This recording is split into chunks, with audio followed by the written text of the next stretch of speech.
ভিডিওতে যে বিড়ালটি আপনারা দেখছেন এই বিড়ালটির নাম পার্সিয়ান বিড়াল। পার্শ্ব থেকে আগত হওয়ার কারণে এই বিড়ালের নাম পার্সিয়ান বিড়াল।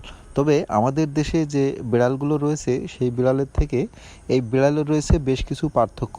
সাধারণত আমাদের দেশে যে বিড়ালগুলো আছে এগুলো খুব সাধারণ খাবার খায় বা আমাদের ফেলে দেওয়া উচ্ছিষ্ট খেয়ে বড় হয়ে থাকে।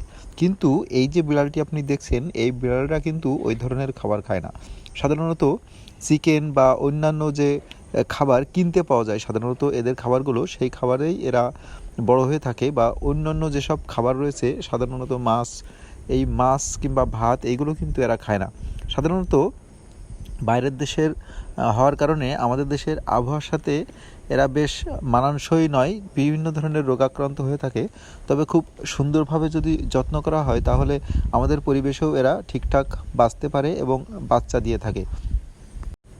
এই বিড়ালের রয়েছে বেশ কয়েকটি কালার, লাল, সাদা এবং সহ আরও দু একটি কালার আছে। তবে এই বিড়ালের পশম আমাদের যে দেশীয় বিড়াল রয়েছে এর থেকে অনেক বড় হয় এবং দেখতে বেশ সুন্দর হয়। এদের লেজগুলো আরও বেশি সুন্দর হয়।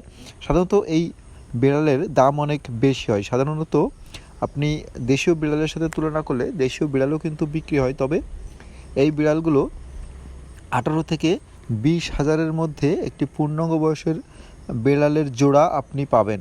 এই বিড়ালের মান সাধারণত কোডের মাধ্যমে বিচার করা হয়। 1, 2, 3 বিভিন্ন কোডে এটা সিলেক্ট করা হয় এবং সেভাবে এদের দাম নির্ধারণ করা হয়। অত্যন্ত জনপ্রিয় এই পশুটি যদি আপনি পালন করতে চান তাহলে ঢাকার কাঁটাবন সহ বাংলাদেশের বিভিন্ন বড় শহরগুলোতে যেখানে পশু পাখি বিক্রি হয় সেই দোকানগুলোতে যোগাযোগ করে আপনি সংগ্রহ করতে পারেন। তবে সংগ্রহের ক্ষেত্রে একটু সতর্ক হতে হয়, কারণ আগেই বলেছি যে এই প্রাণীগুলো সাধারণত কোডের মাধ্যমে এর ভালো মন্দ নিরূপণ হয়। তাই সংগ্রহের ক্ষেত্রে অবশ্যই আপনি কোডটা যাচাই করে তারপরে কিনবেন। বিড়াল পালনের ক্ষেত্রে আপনি ছেড়ে পালন করতে পারেন, তবে যদি সেটা আপনি এদের